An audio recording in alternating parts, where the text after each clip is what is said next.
I've been trying to get this little Trix Twin Collette working for a while, and I always come up with the same problem. The wheels jam. For all the world like a quartering problem.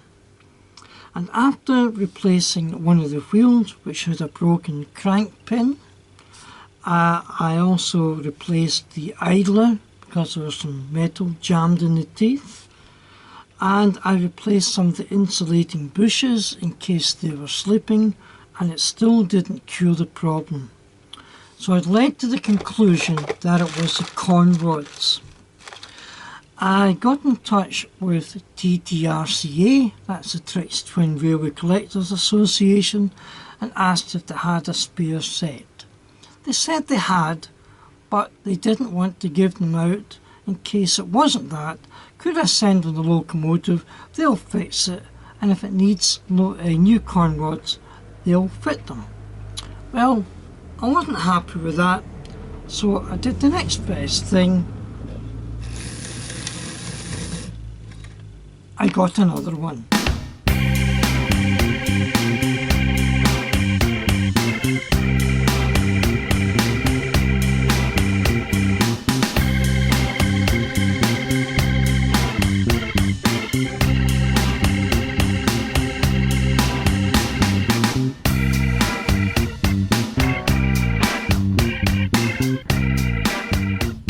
Hi there YouTubers, and welcome back to part 2 of my Trix Twin Collette restoration.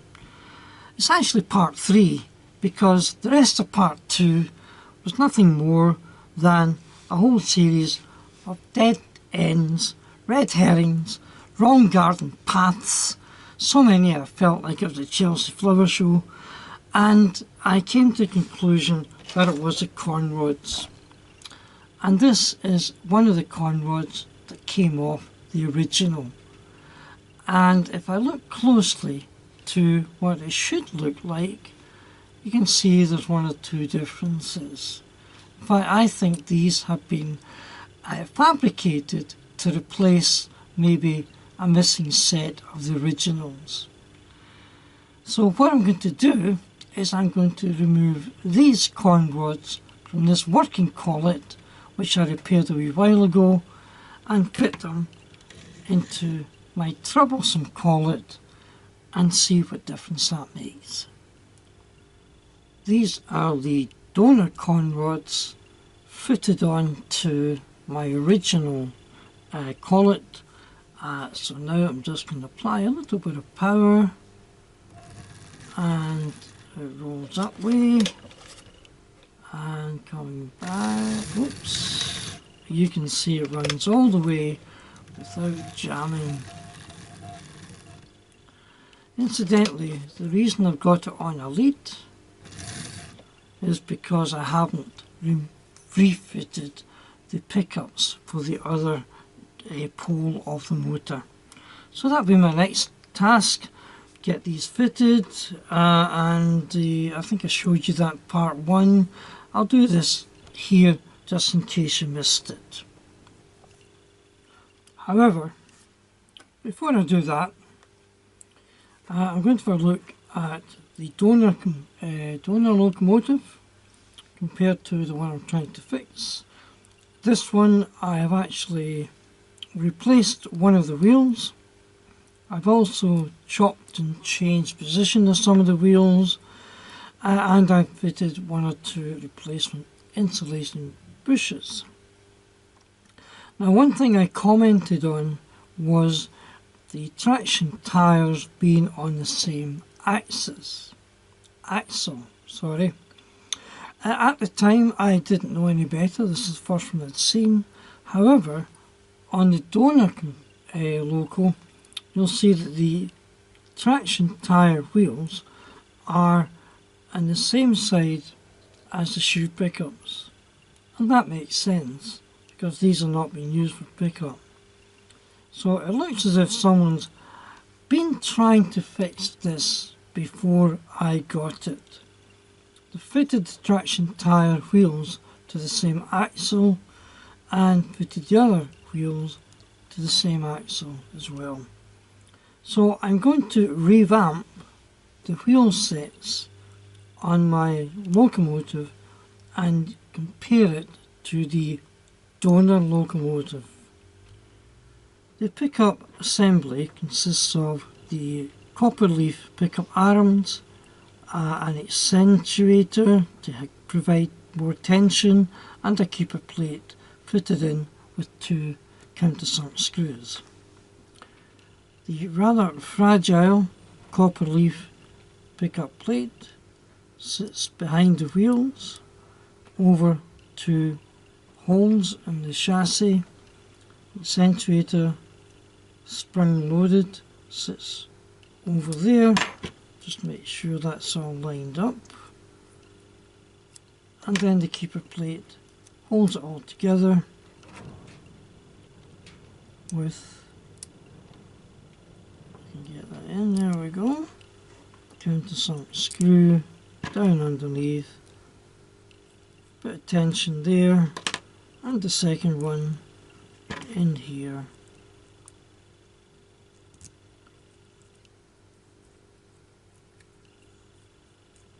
Like so.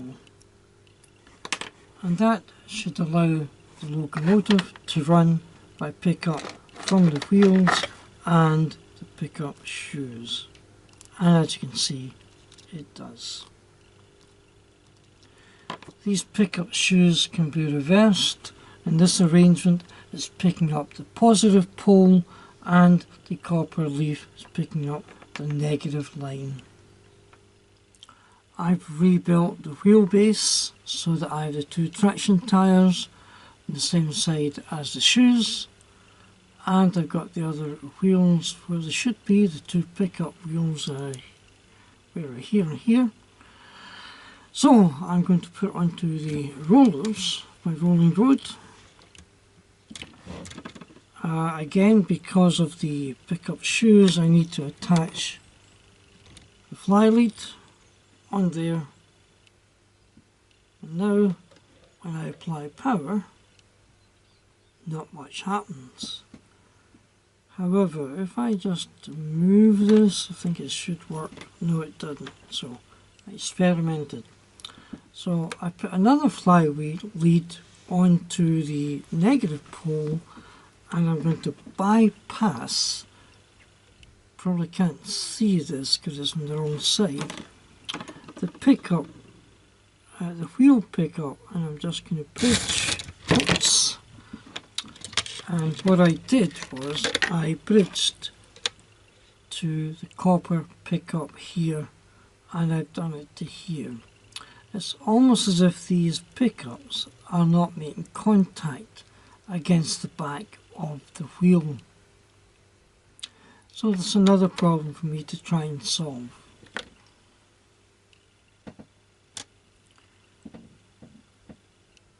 So I've applied that copper pickup arm so that the flaps are pointing down the way. They're making good contact with this wheel, but at the other wheel it's not really good. I've had to bend it a couple of times and it keeps going out of shape. So it might be worthwhile trying to investigate a replacement. Incidentally, if I look at the donor locomotive, it uses a different pickup plate arrangement.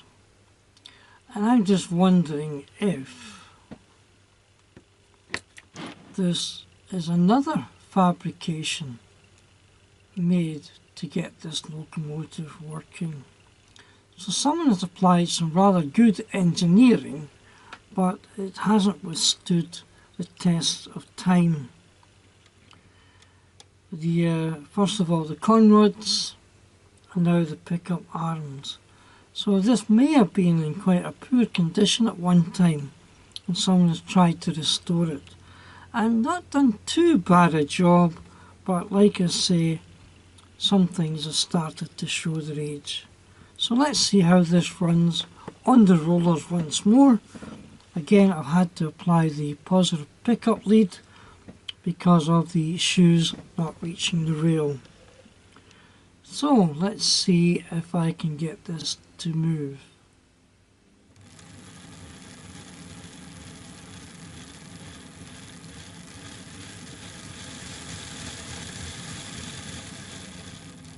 going well in this direction, change over, and going nice in that direction. Let's try it on the track.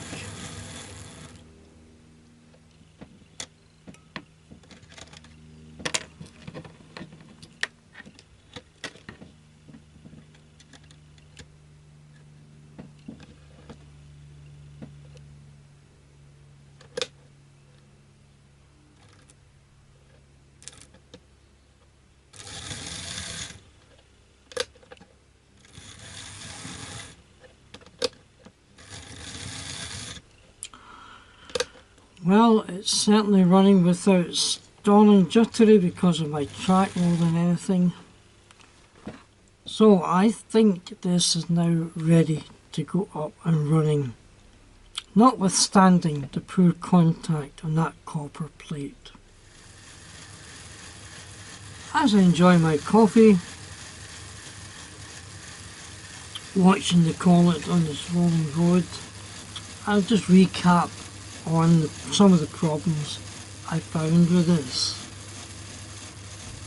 It came in with wheels jamming, looked like quartering problem, but I traced one of the problems to this idler wheel. Excuse me. I got a new one, ordered it up, and in the process of checking it out, this wheel had the crank post broken off, so I ordered a new one. I also ordered some insulating bushes for the wheels. All 6 wheels use them. It didn't completely cure the problem, and again I thought it's quartering. I tried to fix the quartering, but each time it kept going out, jamming and pulling one of the wheels out of quartering. After a bit of checking out, I was reduced to thinking that the problem was the conrod. Others mislaid, I put it for experimenting somewhere. Trying to get in touch with the Trix Twin Railway Collectors Association, and they didn't want to sell me a set. Basically they said in case somebody needs them, but if I sent the loco they would fix it. However, after checking out other locomotives of this nature, I came across a situation where if I compare these conrods, remember this is the one that came off my machine, this is from a donor locomotive, you can see that these have been fashioned. They've got flutes along the rod, they've got this extra bit at the bottom, and they've got these oil reservoir caps above the axles, whereas this is very, very plain. I think this has been manufactured probably by hand, by cutting, filing and drilling, but I think it's just a bit too short. One of these gaps between the centre and the end is too short, and I think what's happened is they've tried to force it, and that's forced against this crank post and just pulled it off. So now I've got this up running, and I discovered the other problem, which was this copper plate pickup assembly.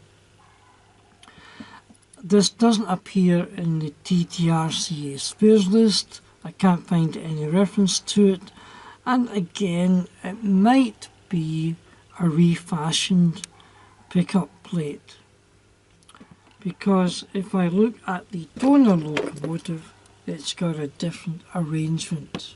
This has got 2 wing pickup arms, whereas this has a rear plate. So I might try and find another replacement for this. However, It's now running, quartering is solved. I just need to put it on the track and put that in there. There we go. And it goes pretty well. Oops. That pickup's still causing problems. Sorry about this. I'll leave it there just now and try and get this finished off. So I've got some more crank screws to fit, and I've got the rear body weight with the rear pony still to fit, so I'll get that assembly done. Meanwhile, I've been working on the body shell, so I'm going to have a little break here and go and have a look and see how the body is coming along.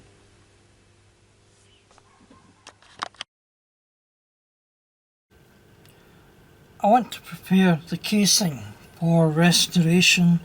Having looked at it, I think possibly strip the paint right back and repaint. It looks as if it's done in matte black, and then possibly a varnish applied to the surface. The buffers are push fit. I took these two out, so I'm going to do the same with these front ones. And I need a little bit of coaxing. I'll do it off camera. The one thing which does concern me is this brass dome. It doesn't seem as if it removes very easily. So I'm only hoping that if it goes through a paint stripping process that it will still be okay. And something else which I only noticed recently is there's actually a broken step. Don't know what I'll do about that. Right, so I'll go and get this prepared. I probably imagine caustic soda bath would be the perfect remedy. I also have fresh decals to fit on both sides of the tank. Now let's try this. Boiling water over the top of the casing.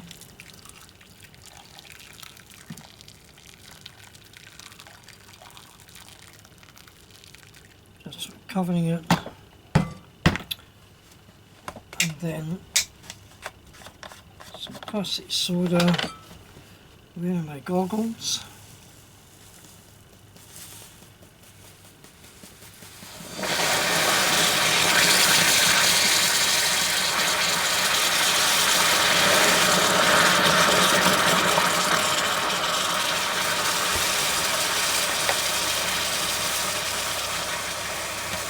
Certainly reactive enough, and the black paint being removed already. Let's see if I can do something with this clump that I left on the roof. There we go.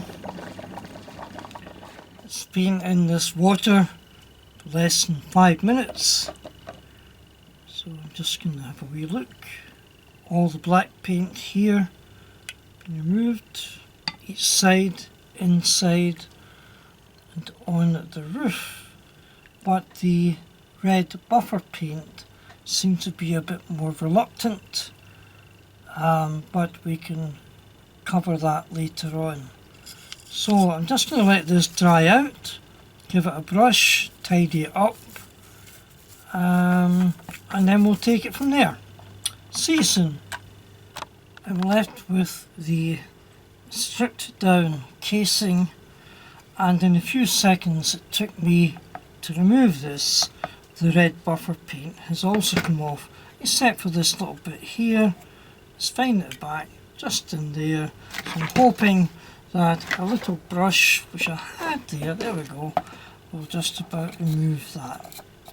So up to the house, get it washed with warm soapy water, let it dry, and we'll tackle the painting sometime later on. So the locomotive is running quietly in the background on the rolling road. Have a look at the body shell. This brass dome has dulled a wee bit, trying to polish that up. I noticed the wire handrail held in by bent wires at each end, just in about there.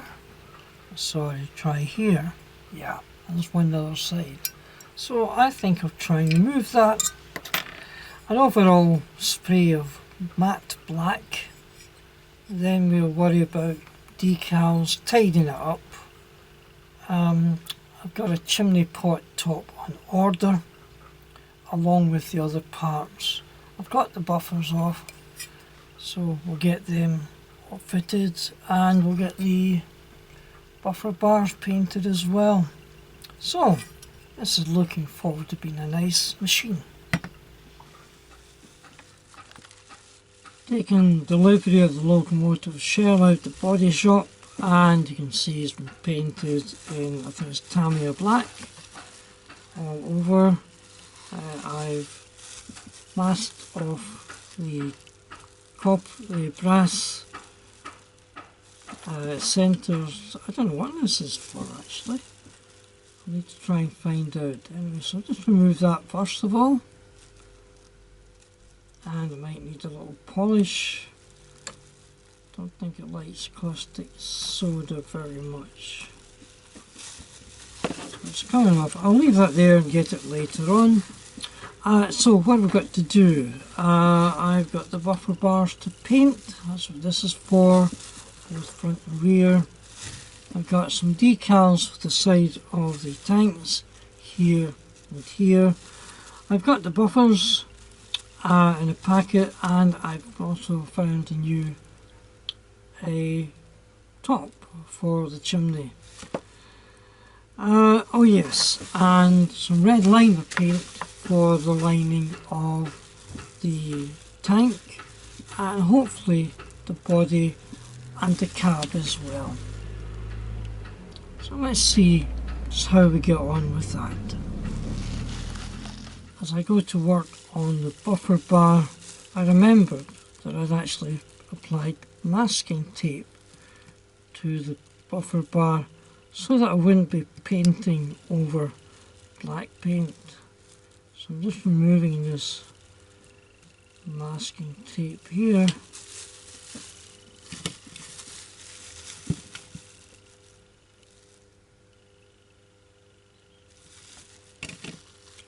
Okay, so I'm just going to carry on with that and then do the same at this end, which again has been taped, so remove that and paint it on.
So I'll let the paint dry on the buffer bars and we'll come back to that shortly. So coming back to the body shell, out the paint shop, black paint, buffers front and rear done. I'm now going to think about the lining. Now this casting has a groove where the red lining should be. So I've got a red pen, pink pen, and what I'm going to do is, if I can find the groove, I'm just going to apply the red lining, and that will be quite neat when it's finished. The red is a bit brighter than I thought, but I think darkens when it dries. So I'm going to get that finished, both sides, round the boiler, and we'll see what it looks like. Not too bad, bit of shaky hand in this, especially along the top. That looks terrible. Maybe I'll get a chance to redo it later on. That side doesn't look too bad.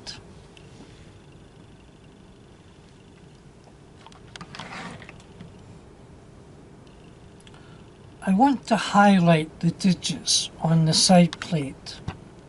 So if I just come in a wee bit. Of course, it's all black. And what I'm going to try and do is I'm going to gently remove the black paint to give a sort of bare metal surface, and hopefully I might just be able to apply enough paint to highlight the digits. You can see there, because of the light, 6664, but if you just see it nakedly, it's hard to make out. So let's see how this works. Gently, you can see the bare metal start to come through.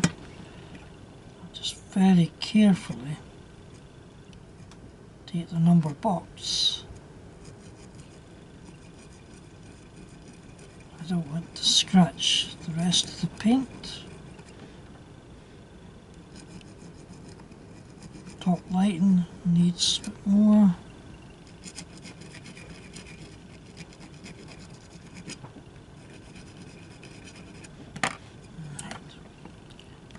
Then the numbers themselves,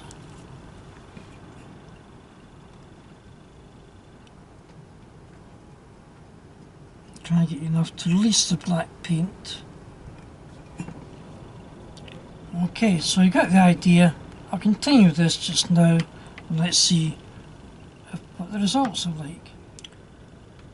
So I've managed to put a little bit of gold leaf paint using a sponge by very gently brushing over it, and you can see the numbers don't look too bad, and the box has been highlighted in gold leaf. The other side, I'm afraid, is a bit too heavy-handed and the paint has sunk into the number box well. I'll try and clean that out once it dries. I'm going to attempt to do something similar to the front number plate. As you can see, the numbers are fairly clearly defined, but that's because of the lighting. If you look at it with the naked eye, the black just submerges it all. So again, gently try to break through the surface of the black paint so that I get down to bare metal.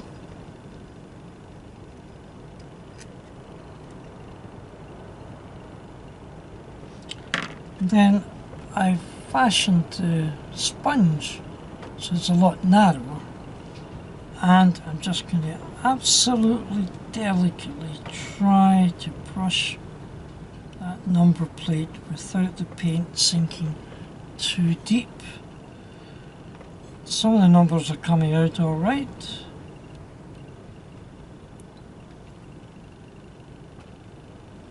And that doesn't look too bad. Now I'm going to refit the handrails. I've cleaned them up with some 1500 sandpaper just to give it a little bit of a shine. Feed one end through the loop, doing both sides.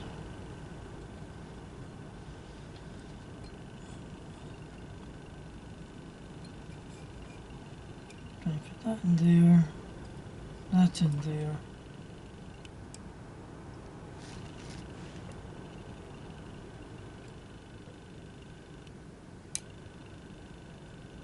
Nearly there.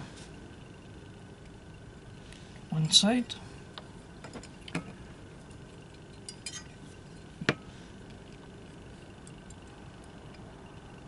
Can I do the same on the other side? Yeah. So that's the handrail fitted in there.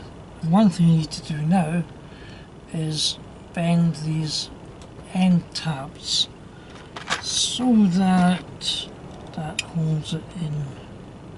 So there.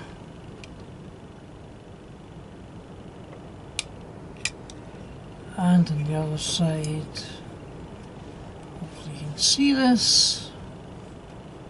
That one in there.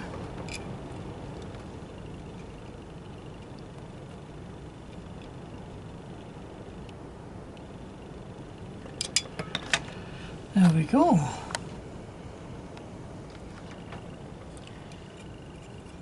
So one last task to do, and that is to fit the top for the chimney, which I had ordered a while ago, and it'll sit there, hopefully just a push fit, so it might be a good idea to apply some sort of adhesive to that. So, that's my Collett. Oh, one more thing I need to do, of course, decals on the side. So I've got to get those looked out, get them fitted. This ringing on the boilers, what I'll do later on, cover up with black paint and have another go. The other bits, I think I'll just have to leave them. I don't think there's anything else needing fitted on. Oh, of course, buffers, which I have as well. These decals are push out. So if I just release it from the backing paper, little clasp there. Make sure the line is heading in the right direction, and that can go in about. Here's a good idea, don't bridge that. Check something else. Yes, it should actually bridge it. So in the centre panel, on there, there, round the rivet strip, in there.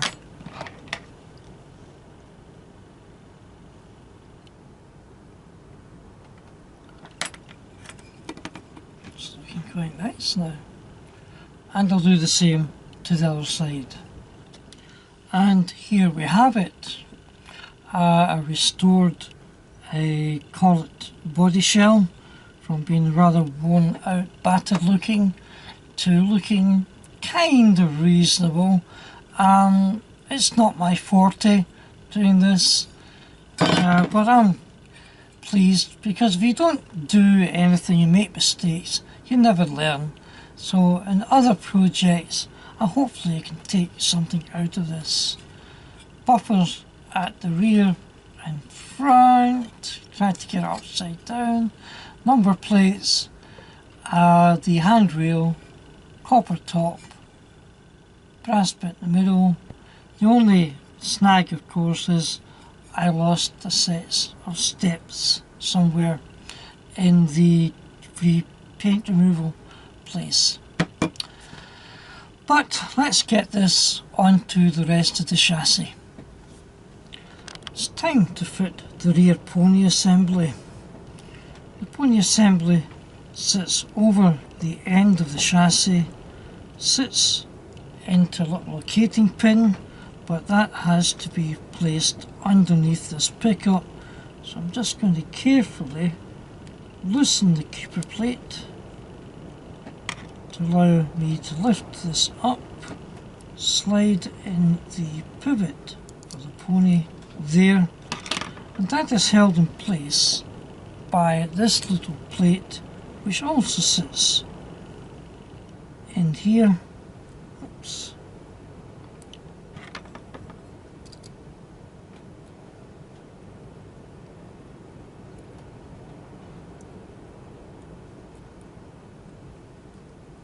Like so.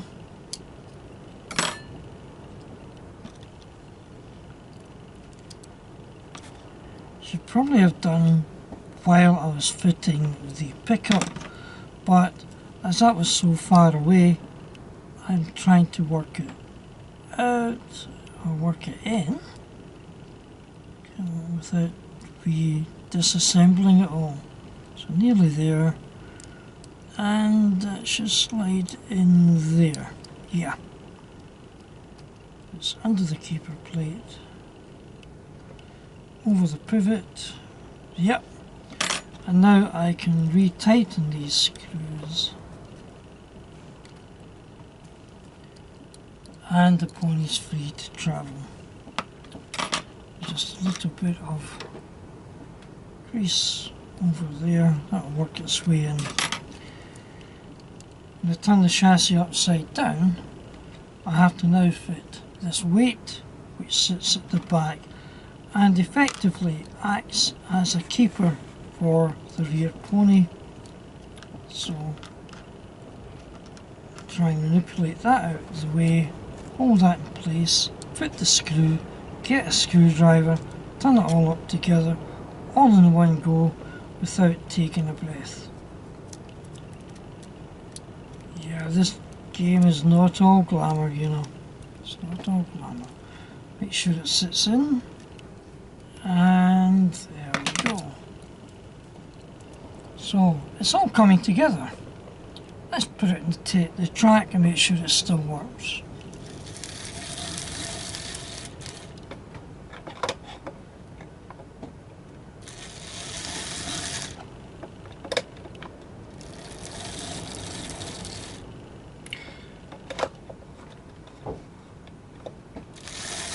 Yep, it's looking good.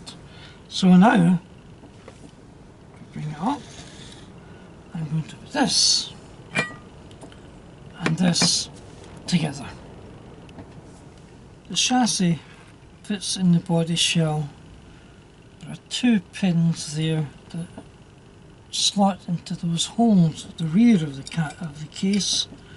So I just need to get them lined up.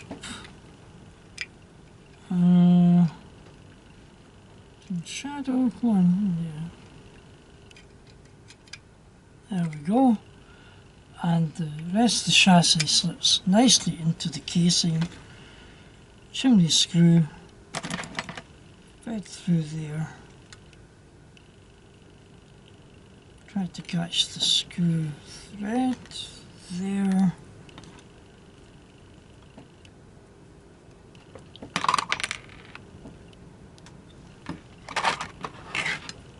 Not far away now. Come on.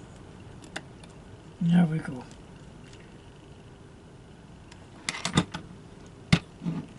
And that's my 062 GWR Collett ready for action.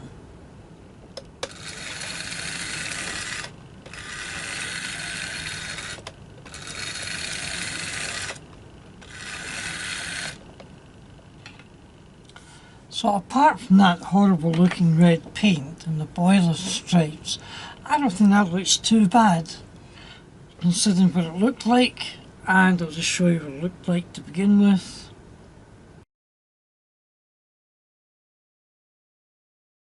So I'm going to sit it in the rolling board and we'll discuss the repair. Just about to fit it onto the rolling board, I realised I haven't connected the front coupler. Front coupler was badly bent, so I had to straighten it out. It slides through a slot in the front buffer bar and is held in place by a little screw with a collar just in there. And the collar allows the buffer to swivel. Okay, so get a little bit of oil in there.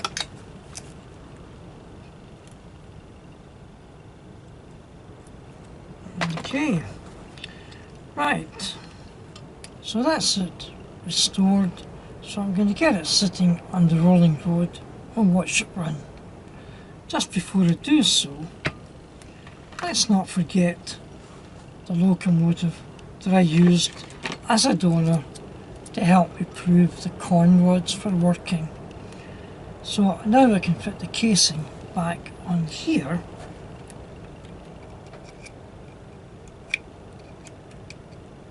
Slide in there, and I'll fit the buffer, the coupler, and that'll be 2 Colletts ready to go.